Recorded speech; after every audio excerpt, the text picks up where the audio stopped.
안녕하세요. 사연 읽어주는 남녀입니다. 오늘도 와주셔서 감사드리며 그럼 오늘의 사연 바로 소개해드리겠습니다. 삐리릭 하는 소리와 함께 현관문이 닫히는 소리가 나더군요. 남편이 나갔다는 뜻입니다. 그제야 안방을 나갔습니다. 식탁 위엔 말끔히 비워진 밥상과 함께 메모지가 붙어 있었어요. 잘 먹고 나가. 수고롭게 안 차려도 돼. 내가 이런 밥상 받을 자격이 있는 놈도 아닌데. 저녁에 봐. 남편이 남긴 메모를 보며 마음이 답답해집니다. 저희 부부가 이렇게밖에 소통할 수 없는 상황이 언제쯤이면 해소될까요? 잘 모르겠어요. 언젠가는 나아지겠죠.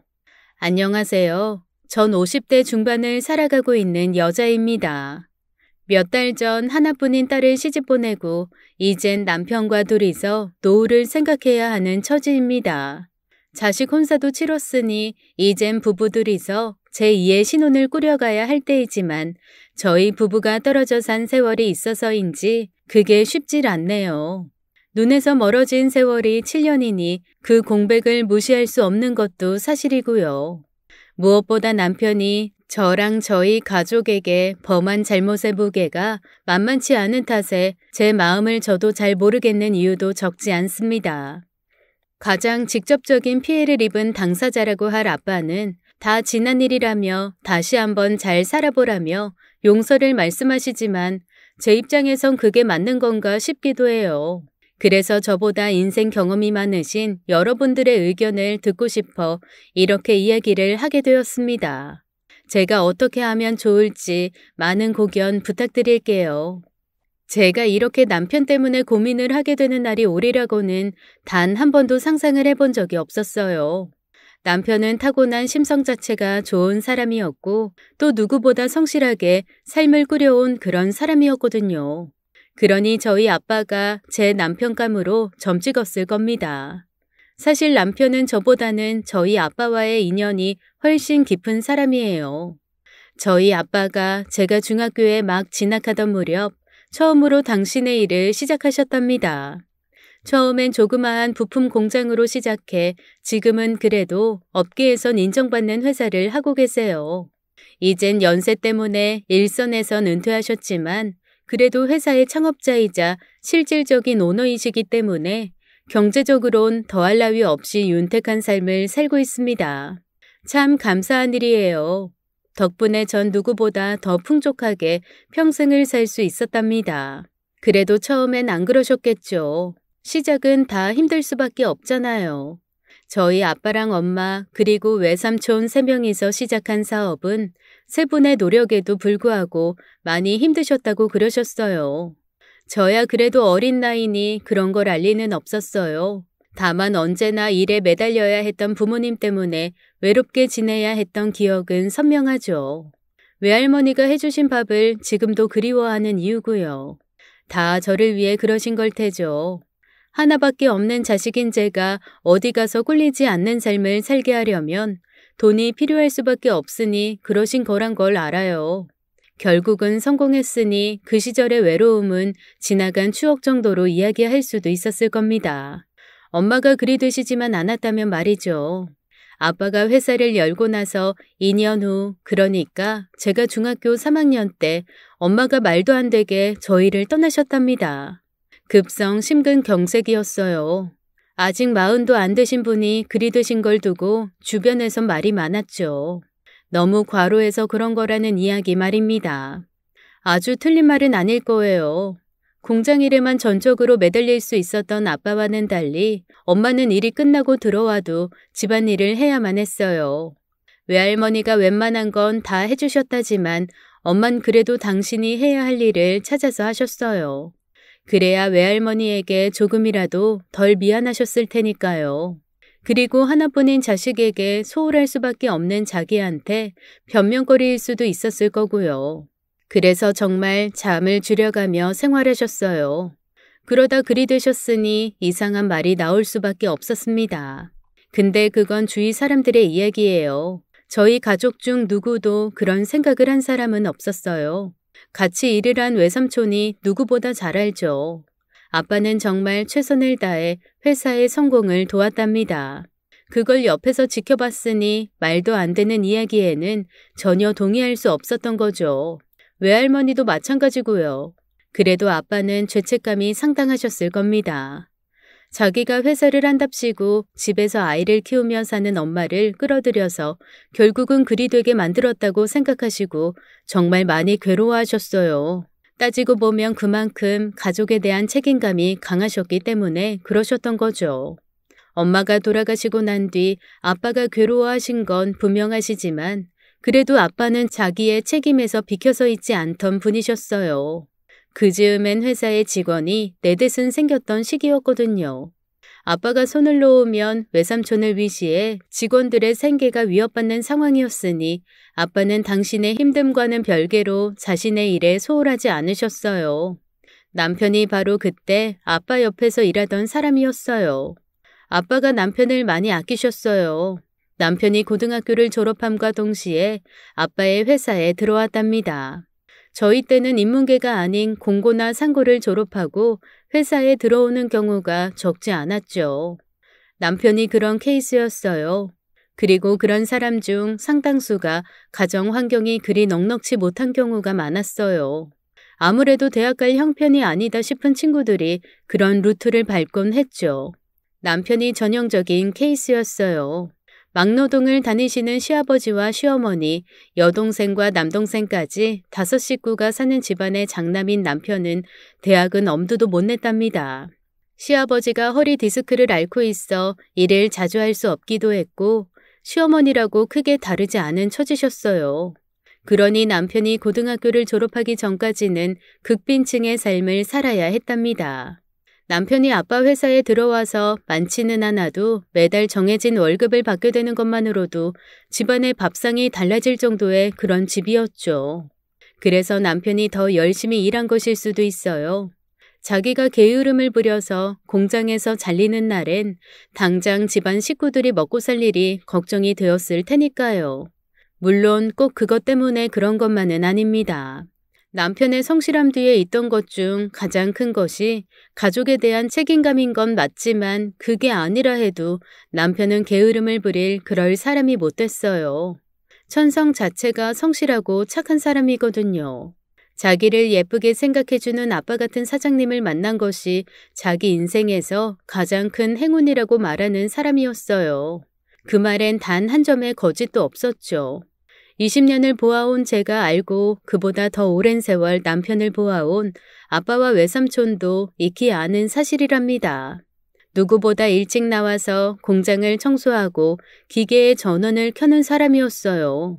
그래서 다른 직원들이 나와선 아무것도 하지 않고 바로 일을 시작할 수 있도록 모든 준비를 갖춰놓는 성실한 직원이었죠. 남편이 불의의 사고로 공장을 그만두는 날까지도 그랬을 정도니 그만하면 남편이 어떤 사람인지는 잘 알 수 있으실 겁니다. 제가 고등학교 시절 혹은 대학 시절 가끔 아빠 회사에 일이 있어 갈 경우가 있어 몇 번 남편을 본 적이 있는데 그때도 참 열심이구나 하는 인상을 심어준 사람이에요. 그렇다고 제가 남편을 제 평생의 반려자로 삼게 될 줄은 몰랐어요. 일단 남편과 제 환경이 너무 다른 것이 이유였죠.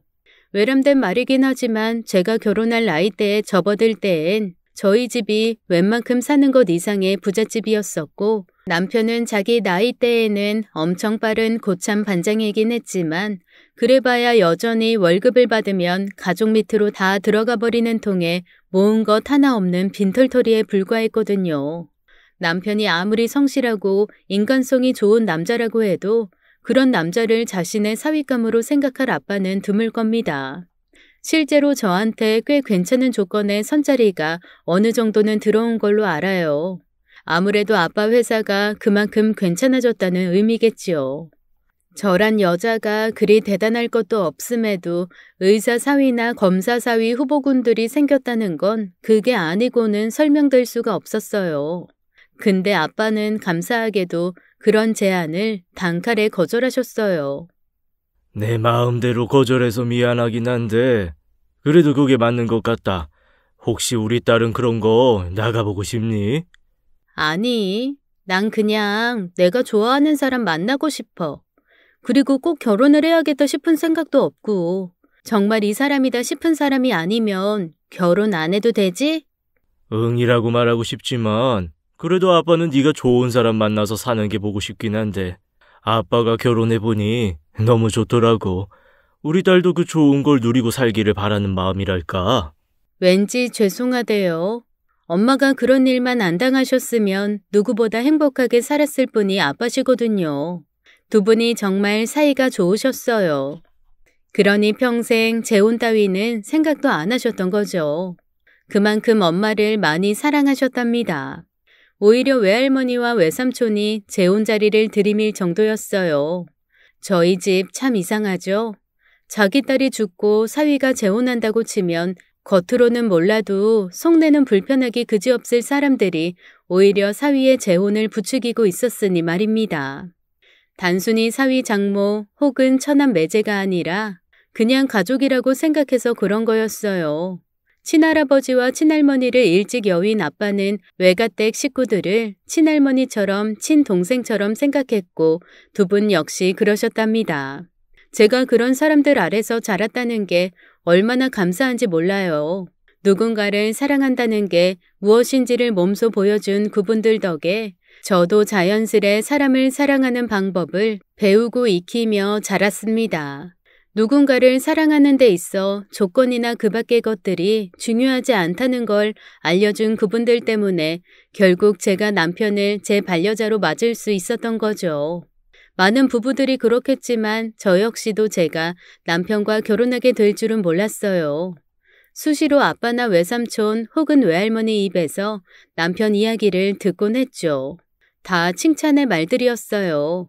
엄마가 돌아가신 후 외할머니가 공장에 나가 직원들 밥을 해주신 적이 많았어요.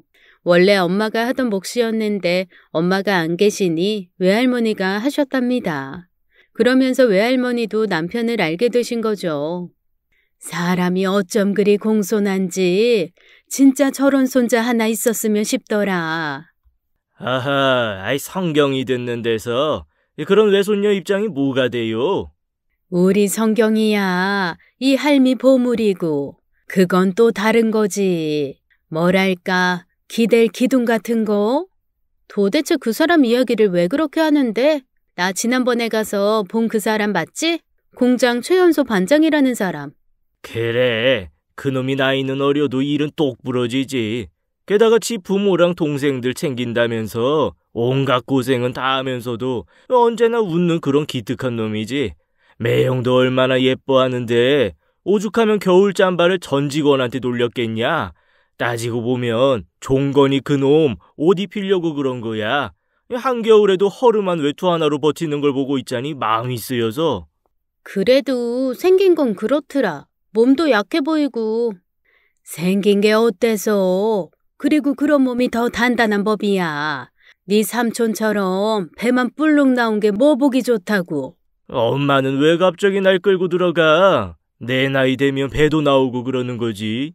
언제부터인지는 모르지만 저희 집 식구들 대화에 그 사람이 등장하는 경우가 늘었답니다. 여러 이유가 있겠지만 일단은 대견해서 그런 거였죠. 저보다 4살 많은 남편은 실질적인 집안의 가장으로 지내면서도 얼굴 한번 찡그리지 않고 항상 주변 사람들에게 온기를 전하는 사람이었어요. 자기 친구들은 아직 철없이 낭만을 따지고 사랑을 논할 나이에 힘겹게 하루하루를 살면서도 불평 한마디 없이 성실하게 사는 모습이 아빠나 외삼촌 그리고 외할머니 눈에는 더할 나위 없이 대견해 보였던 거였어요. 처음에만 그랬던 게 아니니 더 신임이 두터워졌고요. 공장이 커지면서 조장을 거쳐 반장이 되었음에도 언제나 가장 먼저 출근해 솔선수범하는 사람이니 안 예뻐할 도리가 없었던 거죠. 그러니 외할머니가 그런 얘기를 하셨을 거고요. 내가 우리 손녀 시집 가는 걸 보고 가야 하는데. 아, 또 이상한 이야기 한다. 할머니가 가긴 어딜 가. 내가 천년만년 살까. 사람은 다 때가 되면 가는 거야. 그 전에 우리 새끼 행복해지는 거 보고 가고 싶다는데 왜 화를 내? 할머니가 나 화나라고 그러고 있잖아. 여자라고 꼭 시집을 가야 하는 것도 아니고 그리고 나 갈 거야. 그러니까 천천히 계시다 보고 가시라고. 제가 아무리 화를 낸다고 세월을 막을 수는 없는 거였어요. 외할머니가 노환으로 집에 계시는 날보다 병원에 계시는 날들이 늘면서 집안의 우환이 커져갔어요. 저도 수시로 병원을 드나들며 외할머니를 챙겼지만 아무것도 아닌 제가 할 수 있는 일은 없었죠. 종건이 네가 웬일이냐? 쉬는 날엔 쉬지 않고. 아니다. 이제 종건이라고 하면 안 되지? 신반장님이라고 해야지. 왜 그러세요? 아이, 그래도 농담하시는 거 보니 저 걱정 안 해도 되겠네요. 그쵸? 그래, 나 아직 정정해. 너 알지? 내 손녀. 당연히 알죠. 사장님이 얼마나 예뻐하시는 분인데. 하긴 할머님도 그러시고. 안녕하세요. 네. 남편이 휴일날 할머니 병원에 병문안을 왔답니다. 둘이서 얼마나 다정하게 이야기를 하는지 제가 오히려 멀뚱해질 정도였네요. 그때 처음으로 남편을 보았던 것 같아요. 삼촌 말대로 허름한 옷가지에 기름에 찌든 손만 보면 정말 별 볼 일 없는 사람처럼 보였지만 할머니를 대하는 말이나 행동은 그렇게 진중할 수 없었네요. 제가 학교에서 보아왔던 동급생이나 선배 남자들과는 비교할 수 없는 느낌을 지녔달까요? 호기심이었는지 아니면 하도 이야기를 많이 들어서 그런 건지는 몰라도 그때부터 남편을 다른 눈으로 본 건 분명해요. 뭔가 그때까지 보아왔던 남자들이랑 다르다는 느낌은 있었지만 그렇다고 그게 결혼으로 이어지는 출발점이 될 줄은 진짜 몰랐습니다. 저희 결혼 스토리는 사실 평범해요. 제가 남편이랑 사귄다고 말씀드렸을 때 아빠랑 삼촌이 좀 놀랐던 것 하며 돌아가신 외할머니가 그 소식을 들었으면 좋아했을 거라던 삼촌의 반응 정도가 그나마 특별한 점이었을 겁니다. 그것 말고는 그냥 그랬어요. 시댁에서는 당연히 엄청나게 좋아하셨어요. 남편이 입이 마르게 칭찬하던 사장님의 딸과 결혼한다는데 안 좋아할 이유가 없었겠죠. 어쩌면 그로 인해 당신들의 살림살이가 좀 피어날 수도 있지 않을까 기대도 하셨을 거고요. 당연한 거라고 생각해요. 아무리 남편이 아니라고 해도 시댁 어르신들이 힘겹게 사는 걸 그냥 보고 있을 순 없잖아요. 그래서 아빠가 적당히 지원을 하시기도 했고 남편도 자식 도리는 지키며 살았답니다. 남편과의 결혼 생활은 너무 행복했어요. 솔직히 처음 제가 남편과 결혼한다고 했을 때 주변에서 말들이 많았거든요. 뭐 하나 좋은 구석이 없는 남자랑 왜 그리 서둘러서 결혼을 하냐는 반응 일색이었거든요. 얼마든지 좋은 남자를 만날 수 있을 텐데 더 신중하게 생각해보라는 친구들이 나중에는 제가 사는 걸 보고 정말 많이들 부러워했어요. 남편은 그 정도로 착실한 남편이고 좋은 아빠였어요. 결혼하고 다음에 바로 임신이 됐고 곧 우리의 보물 미루를 만나게 됐죠. 원래부터 열심히던 남편은 결혼 후 더 일에 매달렸어요. 남편을 알고 있던 사람들이라면 그런 생각도 안 했겠지만 안 그런 사람들은 남편이 출세나 돈 욕심 때문에 저랑 결혼했다고 오해하곤 했답니다. 그런 게 싫어서라도 더 열심히였던 거죠. 원래부터 가장 먼저 출근하던 사람이었지만 결혼 후에는 더 그랬어요. 오죽하면 아빠가 그랬을까요? 종건이 너 요새 7시면 회사 나온다면서? 네, 할 것도 많고 직원들 오기 전에 준비해야 할 것도 많아서요. 너 부지런한 거야 하루 이틀 본 게 아니지만 적당히 해라. 너 때문에 불편한 사람들도 있을 수 있다는 걸 몰라? 아니, 왜요? 누가 뭐래요? 누가 나한테 네 욕을 할까? 아니, 장인 앞에서 사위 욕하는 바보가 어디 있다고? 제가 바보 같았네요. 그래도 싫어하는 사람이 있다는 말씀이시잖아요. 당연히 있겠지. 이 직장이 새벽부터 나와 있는데 일반 직원들이 마음이 편할까? 원래 직급이 높아지면 좀 게으름도 부리고 그러는 거다. 나나 공장장이 몰라서 빨리 출근을 안 할까? 다 부하 직원들 위해서 그러는 거야. 그런가요? 근데 그건 아버님이나 공장장님쯤 되니까 그런 거죠. 저야 겨우 직장 나부랑인데. 아이고 이놈, 직장이 개나 소나 하는 일이냐? 네 위가 네 외삼촌이다. 나나 네 외삼촌 조만간에 회사 물러나면 그 다음은 누구냐? 일반 직원들한테는 네가 그래. 그런 놈이 언제나 1등으로 나오면 나라도 싫겠다. 무슨 말씀을 그렇게 하세요. 아직 사장님이나 공장장님 20년은 더 계실 텐데 전 그냥 직장인 것만으로도 충분해요. 다른 공장이면 저 반장도 감지덕지할 나이인데 그러니 더 모범을 보여야죠. 아버님 사이라서 직장하는 게 아니라는 걸 보여야죠. 뭘 하셔도 저 그대로 할 거예요. 아이고 진짜. 아니 네 남편 저거 좀 말려라. 저놈이 이제 한 10년 넘었다고 날 무서워하는 기색도 없어. 처음엔 나랑 눈도 못 마주치던 놈인데. 그거야말로 내가 부탁하고 싶은 말인데 저 사람 말이 틀린 게 없는데 난들 뭐라 그래. 그냥 아빠가 사장 권한으로 출근 늦게 하라 그래. 주말 특근 같은 것도 못 나오게 하고 나도 남편이랑 딸이랑 좀 같이 놀게. 남편의 말이 틀린 게 없었습니다. 사장 사위랍시고 거들먹거리거나 게으름을 부리게 되면 오히려 아빠에게 누가 된다면서 예전보다 더 일을 찾았어요. 가끔 서운해도 어쩝니까? 다 아빠한테서 배운 것인데요. 자기가 우리 가족을 지키려면 세상에서 가장 부지런해야 한다고 믿는 사람이었습니다. 그래도 자기가 할 수 있는 한 가족인 저와 미루에겐 최고의 애정을 쏟아붓는 사람이었고요. 그러니 우리와 보내는 시간이 적다는 이유로 남편의 진심을 폄하할 수는 없는 거였죠. 자기랑 마루한테는 미안하지만 조금만 참아줘. 내가 열심히 해야 돼. 아버님이랑 외삼촌 지금까지 정말 노력하셨어. 당신이 누구보다 잘 알 거잖아. 그러니 나도 두 분들 노력에 조금이라도 힘을 보태야 하잖아.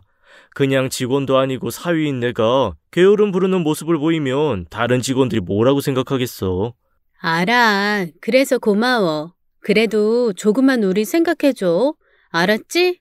그래. 내가 세상에서 가장 사랑하는 두 여자 위해서라면 뭔들 못할까? 결국 남편이 열심히 일했던 건 오롯이 저희 두 식구를 위한 것이었습니다. 자기가 지키고 돌봐야 할 가족인 저와 우리 딸이 있어 남편은 밤낮을 가리지 않고 일을 했던 거였어요. 그것만이었다면 남편이 잘못되는 일은 없었을 겁니다. 근데 남편에겐 또 지켜야 할 것이 있었어요. 바로 본가 식구들이 그랬었죠. 소년 가장처럼 가족의 생계를 책임지던 남편이 결혼하고 나서 시어른들은 아무래도 수입이 줄어들 수밖에 없었을 겁니다. 남편이 월급 전부를 주던 일을 이어갈 순 없었으니까요. 아빠는 괜찮다고 하셨지만 남편으로선 받아들일 수 없는 것이었으니까요. 남편은 아들로서의 역할도 중요하지만 그보단 가장의 책임을 다하는 것이 더 중요하다고 생각했어요. 그래도 완전히 모른 채 할 수는 없으니 어느 정도를 매달 드리긴 했지만 성에 차지는 않으셨을 거예요. 그래서 가끔은 시누이를 통해 저한테 지원 요청을 하시기도 하셨어요. 언니, 엄마가 몸이 안 좋으셔서 치료를 좀 받아야 하는데. 어디 가요? 오빠한테는 말했어요? 아니요. 알잖아요. 오빤 지금 자기가 주는 것도 언니한테 미안하다는 사람인데요. 지난번에 이 비슷한 말 했다가 혼났어요. 이젠 나나 승곤이도 다 컸으니 니들도 부모님한테 챙겨드리라고 그러던데요. 근데 알잖아요. 우리라고 그러기 싫어서 그러는 게 아니라는 거요. 알았어요. 얼마나 필요해요? 제가 되는 대로 해볼게요. 고마워요, 언니. 근데 이거 오빠한테는 말하지 말아요. 알죠? 오빠 성격에 이거 알면 우리 진짜 죽어요. 어느 정도는 각오한 일이었어요. 제가 결혼할 때 가장 많이 들었던 걱정이었답니다. 시댁이 가난하면 수시로 손을 벌릴 거고 그게 스트레스일 거라고요. 사람들 말이 틀린 건 아니었어요. 그래도 수시로 그러시는 건 아니었어요. 정말로 방법이 없다 싶을 때만 저한테 도움을 청했거든요. 그때도 남편 눈치를 봐가면서 한 거고요. 그래서 큰 스트레스 없이 지원을 해드릴 수 있었습니다. 제 입장에선 당연하다면 당연한 거였어요. 남편이 가족들을 얼마나 생각하는지 알고 있었답니다. 그러니 가족들에게 안 좋은 일이 생기면 저한테 말도 못하고 끙끙 앓았을 거란 거 역시 잘 알았어요. 그건 싫었어요. 제가 아무리 그런 일이 있으면 말하라고 시켜봐야 남편 성격에 그런 걸로 저를 귀찮게 할 리가 없다는 걸 모르진 않았는데요. 그래서 오히려 제가 남편 몰래 시댁을 돕곤 했던 겁니다. 그러다 보니 남편에게 그런 문제가 생길 거라곤 생각을 안 한 거였죠. 부부가 살다 보면 이런저런 일로 다투기도 하고 때론 이혼이 어쩌니 저쩌니 하면서 부딪히기도 하잖아요. 근데 저희는 단 한 번도 그런 적이 없었어요. 아예 안 싸운 건 아니에요. 저희도 싸우죠. 그래도 이혼을 거론하거나 그런 마음이 들 정도로 싸워본 적은 없습니다. 저도 저지만 역시나 남편이 그만큼 제게 배려를 해준 결과라고 생각해요. 저희 부부 다른 건 몰라도 서로에게 비밀 따위는 없자고 했던 신혼의 약속을 잘 지킨 때문은 아닐까 생각했답니다. 그랬으니 남편의 그 행동이 더더욱 실망스러웠던 거겠죠. 나 아빠한테도 말해놨어. 미루 고3 되면 가고 싶어도 못 가. 명색이 결혼 20주년인데 그냥 넘길 수 없잖아. 많이 바라는 것도 아니잖아. 그냥 가까운 일본 다녀오자. 가서 한 3일만 쉬었다 오자. 그래야 나 미루 고3 뒷바라지 제대로 할 것 같아. 갈 거지? 그래, 가자. 가지 뭐. 까짓 거 뭐 어렵다고. 다른 건 몰라도 가족끼리 여행 다니는 건 자주 하자고 말했던 저였습니다. 그런데 막상 결혼해보니 그게 말처럼 쉽지는 않더라고요. 남편의 일 문제도 있고 애가 크면서부터는 학업 문제도 있고 그래서였죠. 그래도 최소 10주년, 20주년 땐 여행을 다녀오자고 굳게 다짐했었어요. 10주년 때는 우리 세 가족 제주도를 다녀왔었어요. 해외를 나갈 형편이 안 된 건 아니었는데 아무래도 일 때문에 신경이 쓰여서 언제라도 대응 가능한 국내 여행을 했답니다. 그래도 20주년엔 그러고 싶지 않았어요. 그래서 제가 막 졸랐죠. 시간이 많이 소요되는 유럽까지는 아니더라도 최소 일본이나 동남아 정도는 가고 싶다고요. 예상대로 남편이 난색을 표했답니다.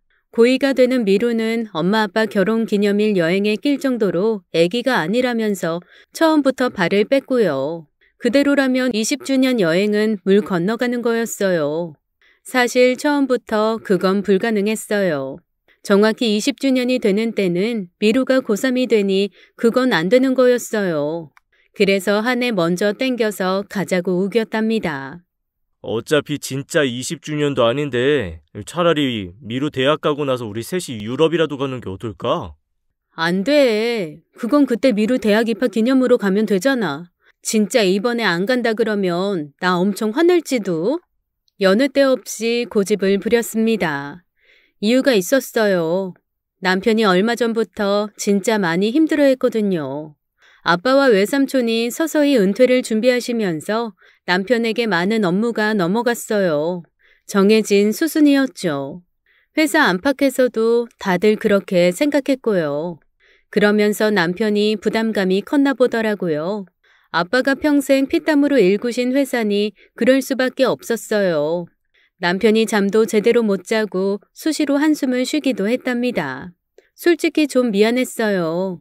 남편이 그랬거든요. 아버님 아시겠지만 저 배운 것도 없고 그냥 현장 체질인 놈이에요. 경영은 잘하시는 분이 맡아서 해야 한다고 생각해요.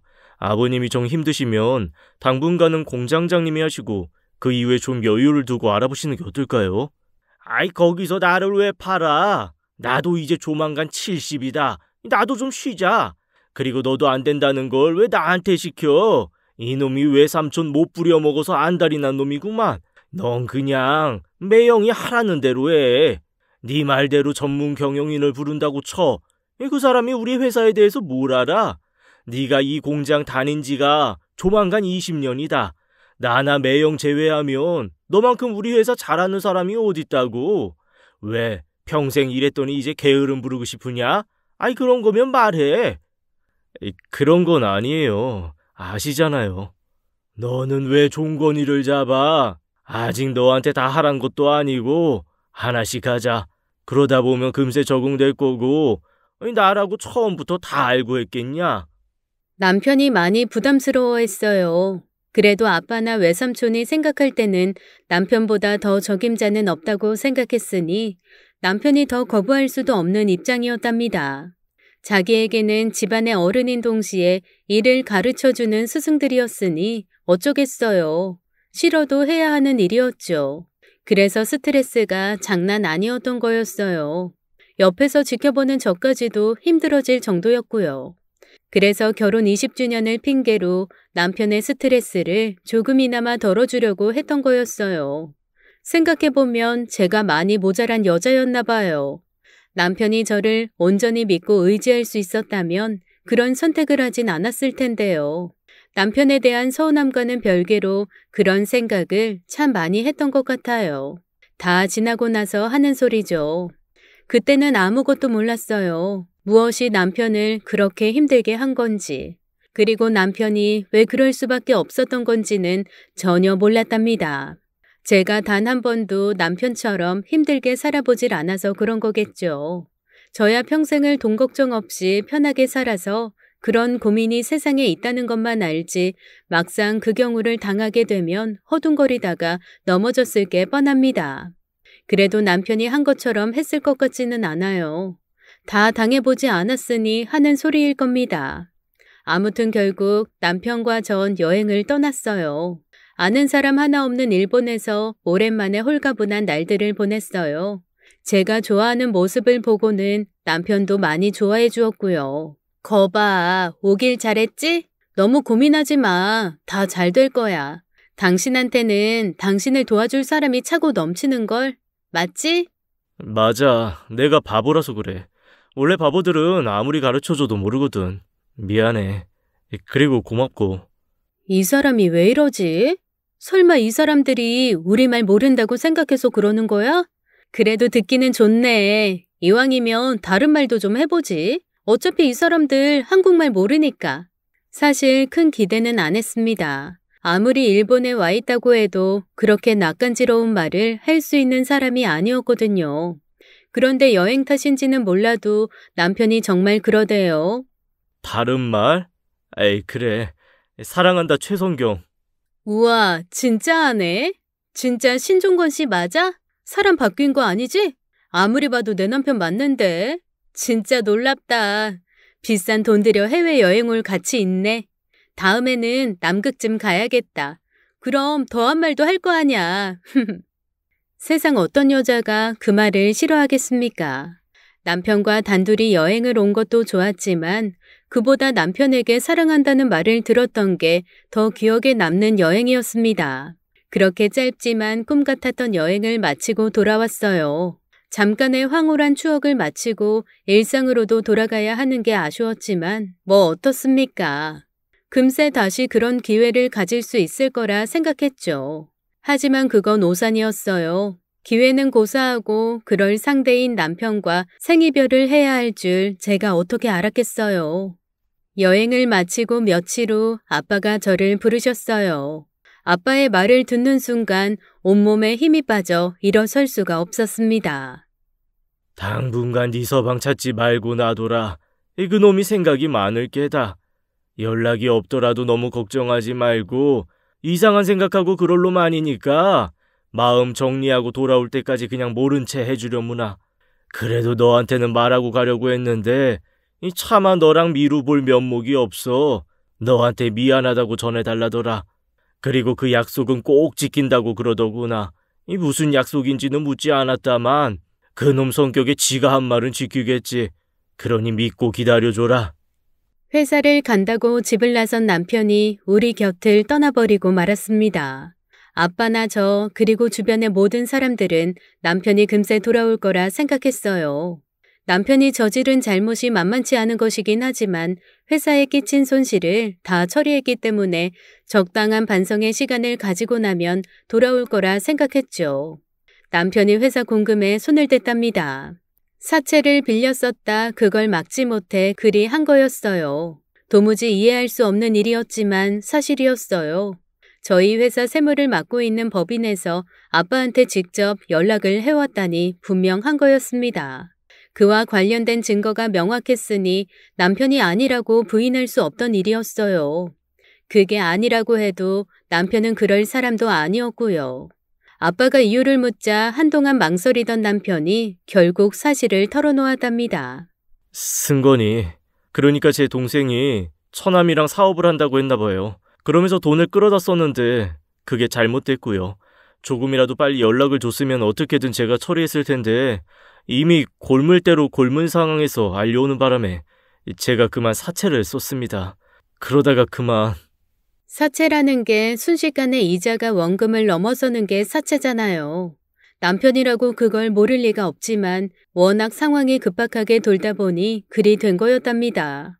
그때라도 저나 아빠에게 말하고 도움을 구하면 나중에야 어쨌든 최악의 상황만은 면할 수 있었을 텐데 남편은 차마 그럴 수가 없었대요. 그래서 혼자서 고민하다 잠깐만 급한 불을 끄자는 심정으로 공금에 손을 댔던 거고 그게 금세 알려지게 된 거였습니다. 정식 대표도 아닌 사람이 그랬으니 문제가 더 커진 거였고요. 아빠가 그나마 공론화되기 전에 문제를 알고는 개인 돈으로 회사 공금을 메우셨다네요. 그런다고 문제가 안 되는 건 아니었죠. 아빠 회사가 상장이 안 되긴 했지만 그래도 주식회사니 법인이었고 법인의 재산을 마음대로 쓴 남편에게 법의 처벌이 뒤따를 상황이었어요. 올바른 방법은 아니지만 아빠는 자신의 사위이자 딸의 남편이 그 일을 처벌받게 할 수는 없어 편법을 쓰신 거였어요. 남편이 그걸 보고는 더 이상 견딜 수가 없었나 봐요.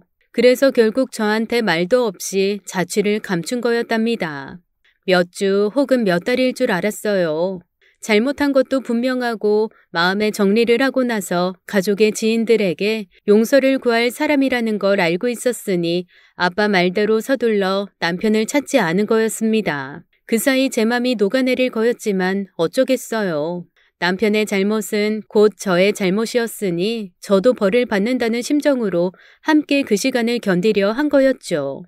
근데 그렇게 길어질 줄은 몰랐습니다. 1년이 지나면서부터는 진짜 남편한테 이상한 일이 일어난 게 아닌가 하는 걱정을 안 할 수가 없었어요.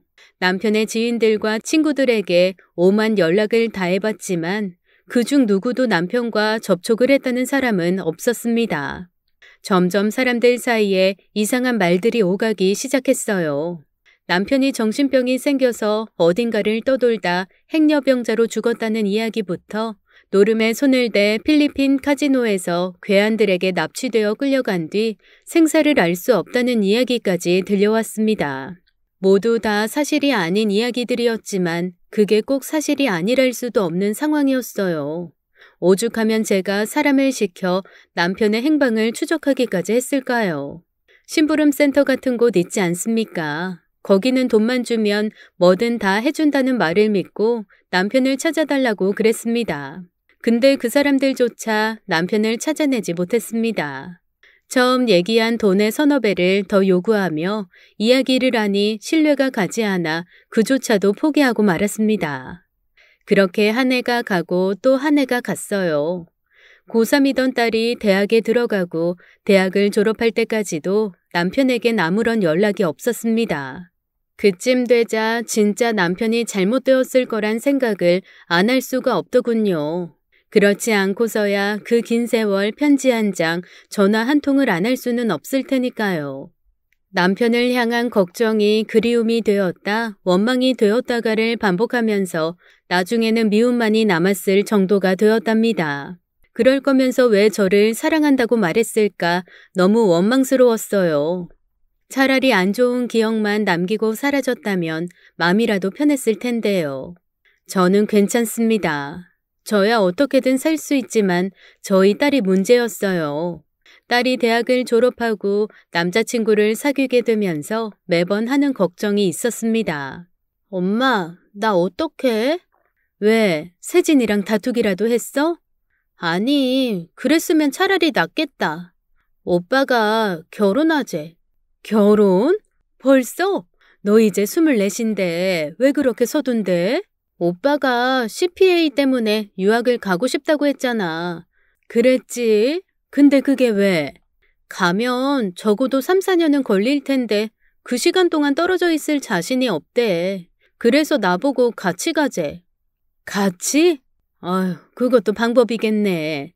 너도 다른 공부 더 해도 좋고. 근데 그거랑 결혼이 무슨 상관이야? 다녀와서 결혼해도 충분한 나이잖아. 나도 그렇게 생각하는데 오빠네 부모님들은 생각이 다르신가 봐. 결혼도 안 하고 같이 사는 게 보기 그렇다시면서 어차피 할 결혼 하고 가면 되지 않겠냐셨대. 그럴 수도 있겠다. 다른 사람들 눈도 있고. 미처 생각지 못했던 일이었습니다. 사실 이른 나이에 하는 결혼이긴 했지만 그렇다고 못할 것도 없었습니다. 어차피 저도 그 나이쯤에 결혼을 하기도 했고요. 다만 문제라면 우리 미루 손을 잡아줄 아빠가 없다는 것이었죠. 그 정도를 이해 못해 주실 분들은 아니었지만 저희가 문제였습니다. 저희가 항상 꿈꾸던 장면이었거든요. 우리 미루 손을 잡고 들어가는 남편의 모습을 보며 제가 눈물 짓는 그 장면 말입니다. 그 생각을 하자 다시 남편이 떠올랐어요. 남편이 제게 한 약속이 그거였거든요. 일본에서 돌아오는 비행기 안에서 그랬답니다. 내가 무슨 일 있어도 우리 미루 결혼식 때는 세상에서 가장 멋진 아빠가 될 거야. 알지? 해외여행 참 로맨틱하긴 해. 그 얘기를 지금 왜 해? 당연한 거잖아. 당신이 우리 미루 손잡고 꽃길 걷는 거. 나 늙었나 보다. 생각만 해도 눈물 나려고 해. 그래도 아직 한 10년은 남았으니 뭐. 남편이 아빠에게 전한 말이 그거였습니다. 무슨 일이 있어도 약속을 지킨다던 남편의 말이 떠올랐고 그게 망설이던 제 맘을 다 잡아주었어요. 알았어. 그렇게 하자. 어차피 너 세진이랑 결혼할 거 맞지? 응. 내가 오빠 아니면 누구랑 하겠어. 근데 아빠 걱정은 하지 마. 넌 그런 걱정하지 말고 세상에서 제일 예쁜 신부 될 것만 생각해. 그렇게 미루의 결혼이 결정되었습니다. 다행히 양가 모두 형식에 크게 얽매이는 타입이 아니었다는 게 큰 도움이 됐어요. 양평의 한 가든을 빌려 친지 몇몇과 아주 친한 지인들을 약간 모시고 하기로 했답니다. 호텔에서 거금을 들여 하는 호화로운 결혼 따위는 하고 싶지도 않았어요. 그냥 진심 어린 축하와 함께하는 시간이기를 원했기 때문입니다. 사실 그것 말고 더 중요한 이유가 있었어요. 왜인지는 모르지만 아빠랑 외삼촌이 제게 뭔가를 감추고 있다는 느낌이 있었거든요.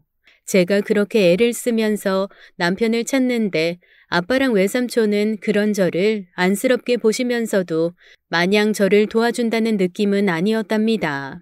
물론 제가 아내이니 가장 남편의 행방을 궁금해해야 하는 사람은 맞지만 아빠와 외삼촌 역시 남편에 대한 애정이 저 못지않게 큰 사람이니 더 그랬습니다.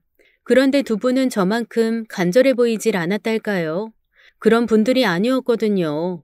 그래서 서울 한복판 도심에 위치한 호텔이 아닌 양평의 한적한 별장식 가든을 선택했습니다.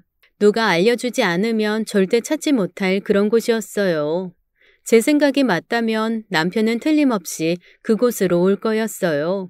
그렇게 결혼식을 준비하면서 정말 무섭고 떨렸답니다. 제 생각이 틀린 거면 저 진짜 남편과 영원한 이별을 해야 할지도 모른다는 뜻이었으니까요. 그렇게 진행된 결혼식 날 아침부터 미용실에 들른다 어쩐다 하고 넉넉하게 시간을 맞춰 양평으로 향했습니다. 결혼식 시각이 오후 2시였는데 저는 이미 오전 10시부터 가 있었어요. 누군가를 기다려야 했거든요. 여보. 역시 그랬네. 그래서 누군데? 이 결혼식 한다고 누가 말해준 건데. 아빠야? 외삼촌이야? 미안해. 아니 내가 부탁드렸어. 내가 당신 볼 면목이 없어서. 나 때문에 아버님 집은 거의 다 날릴 뻔하고 그런데 내가 무슨 낯으로 당신한테 가겠어. 그래서 내가 그냥 사라진 것처럼 해달라고. 나 진짜 이해를 못하겠어. 우리 부부 아니야? 같이 의논하고 같이 고민하고 그게 부부잖아. 당신 혼자 고민하고 당신 혼자 해결하고 그럴 거면 나랑 같이 살 이유가 뭐야? 당신이 잘못해서 그런 거라고 말하지 마. 남자는 그래야 된다는 말이라면 더더욱 하지도 말고. 그거 솔직히 말도 안 되는 개소리니까. 내가 당신 때문에 지난 7년을 어떻게 산 줄 알아? 미안해. 그래도 내가 저지른 잘못은 내 손으로 다 갚고 싶었어. 그리고 나서 당신 앞에 나타나서 용서를 빌고 싶었어. 당신이 받아주던 않든 그러려고 했어. 나 사실 알고 있었어. 정혜나 승건이가 나 몰래 당신한테 가서 손 벌리고 그런 거 알면서도 모른 채 했어. 나는 해줄 수가 없었거든. 근데 당신은 해줄 수가 있으니 그렇게라도 하라고. 내가 비겁한 놈이었어. 결혼 내내 그게 미안했고. 그래서 단 한 번이라도 비겁하지 않은 놈이 되고 싶었어. 최소한 내 딸이 독립을 하는 순간 그 옆에선 아빠로선 그렇게 하고 싶었어. 그래서... 다 변명인 거 알지? 당신이 무슨 자격으로 미루 옆에서? 나는 그렇다 쳐. 미루는 무슨 죄인데? 미루가 얼마나 당신을 걱정한 줄 알아? 남편이 더 이상 입을 못 열더군요. 저한테는 어떻게든 변명이 가능했겠지만 자기 딸한테는 입이 100개라도 할 말이 없었을 테니까요. 사실 하루가 아니라 한 달을 싸워도 모자랐습니다. 그러나 시간이 없었어요. 당장 우리 딸이 웨딩드레스를 입어야 했으니까요. 아빠, 뭐야? 아빠 진짜... 울지 마. 그 화장 번지면 다시 서울 나가야 돼. 그럴 시간 없다는 거 알잖아. 울고 싶으면 나중에. 식 다 끝나고 울어. 지금은 참아. 참으란다고 참아질 울음이겠습니까만 나리니 그래야만 했어요. 남편은 항상 그 자리에 있었던 사람처럼 오신 손님과 사돈에게 차례로 인사를 나누고는 그날의 임무를 충실히 수행해냈습니다. 미루의 손을 잡고 꽃길을 걸어가는 남편과 딸의 얼굴에 깃든 그 환한 웃음을 보면서 전 제가 꿈을 꾸고 있다고 생각했어요. 그날 찍은 웨딩 사진만 봐도 알 수 있었습니다. 그렇게 결혼식은 무사히 마칠 수 있었어요. 딸과 사위는 신혼여행을 미루었습니다. 어차피 금세 준비해서 유학을 떠날 예정이었으니 신혼여행은 건너간 뒤 지들이 한 달이고 두 달이고 즐길 예정이었어요. 그보다는 남편과의 조우가 시급했죠. 남편은 저와 딸에게 진심 어린 사죄의 말을 전했습니다. 정말 미안하다. 아빠로서, 남편으로서 해야 할 일을 못한 내가 무슨 말을 하겠냐만 그럴 수밖에 없었어. 장인어른에게 너무 죄송했어. 평생 장인어른에게 더없이 많은 걸 받은 내가 그 은혜를 갚을 생각을 하긴커녕 대놓고 배신하고 칼을 꽂았는데 그런 나조차 용서해 주셨어. 그래서 더욱 내 할 일을 해야 했어. 변명 같지만 이게 내가 사는 길이었어. 앞서도 말했지만 전 남자가 아니라서인지 남편의 그 말을 전혀 이해할 수 없었어요. 아빠랑 외삼촌의 결정도 마찬가지 이유로 이해할 수 없었고요. 남자여서 이래야 한다, 가장이니 그럴 수밖에 없었다는 당신들의 말은 제게는 아무런 의미가 없는 것들이었습니다. 그보다는 가족이 함께 있어야 한다는 사실이 더 소중했거든요. 어려운 일은 나누고 행복한 순간을 공유해야 한다고 믿었습니다. 그러니 더더욱 세 사람의 이상한 의리를 이해할 수 없었던 거였어요. 정말로 남자들은 그래야 하는 걸까요? 자신을 믿어준 사람을 위해 7년이건 10년이건 가족을 등질 수 있다고 믿는 말도 안 되는 궤변을 어떻게 이해해야 하는지 모르겠습니다. 제가 이 채널에서 가끔 이 비슷한 사연들을 본 적이 있었어요. 그럴 때마다 진짜 욕을 많이 했었답니다. 남자라서 그런다느니 어쩌니 하는 댓글들을 본 적도 있고요. 정말 말이 안 된다고 생각하거든요. 세상에 그런 게 어디 있습니까? 가족끼리는 무엇이든 다 털어놓고 이야기하는 게 제가 믿는 단 하나의 진리라서요. 설령 내 가족이 세상 악독한 범죄를 저질렀다고 해도 가족에게는 그를 이야기하고 결론을 구하는 게 맞다고 생각합니다. 물론 죄를 지었으면 벌을 받아야 하고요. 그게 사람 살아가는 이치라고 생각합니다. 적어도 전 그렇게 배워왔고 그렇게 살아왔어요. 제 말이 틀린가요? 제가 이야기를 하다 보니 너무 흥분해서 이야기가 두서가 없었네요. 아무튼 그 후로 저는 바보같이 남편을 집으로 다시 데리고 왔어요. 여전히 감정이 상한 터라 가급적 얼굴 보는 것은 피하는 중입니다. 남편은 자기가 나가 있겠다고 하지만 누구 좋으라고 그러겠어요. 오가며 제 얼굴 보면서 평생을 미안하라고 느끼게 만들 겁니다. 요즘 집에서 파스 냄새가 수시로 나는 걸 보면 남편이 몸을 쓰는 일을 하는 것 같습니다만 그것도 묻지 않고 있어요. 자기 말대로 자기가 돈을 벌어 아빠에게서 빌린 돈을 다 갚겠다는 심산인가 본데 전 아무 상관도 하지 않으려고요. 아빠나 외삼촌도 요샌 제 눈치 보느라 연락도 잘 못하고 계세요. 진짜 못난 딸인 건 알지만 제 맘이 너무 다쳐서 당분간은 그래야 할 것 같습니다. 이런 제가 너무 심한 걸까요? 오늘 이야기 어떻게 들으셨나요? 전 좀 이해가 안 가네요. 잘못을 했으면 앞에 와서 잘못했다고 빌고 평생 미안한 마음으로 빚을 갚아나가야 하는 것 아닌가요? 솔직히 미안해서 나타날 수 없었다는 말은 매일매일 비난받는 게 싫어서 뒤로 숨어버린 남자의 비겁한 변명으로밖에 안 들립니다. 솔직히 전 남편분 정말 이해가 안 가네요. 아, 너무 제 의견만 말해버렸나요? 여러분 의견은 어떠신가요? 댓글로 여러분들의 의견을 함께 남겨주시면 좋을 것 같습니다. 오늘도 끝까지 함께 해주신 여러분 감사드리며 저는 다음 사연으로 돌아올게요. 감사합니다.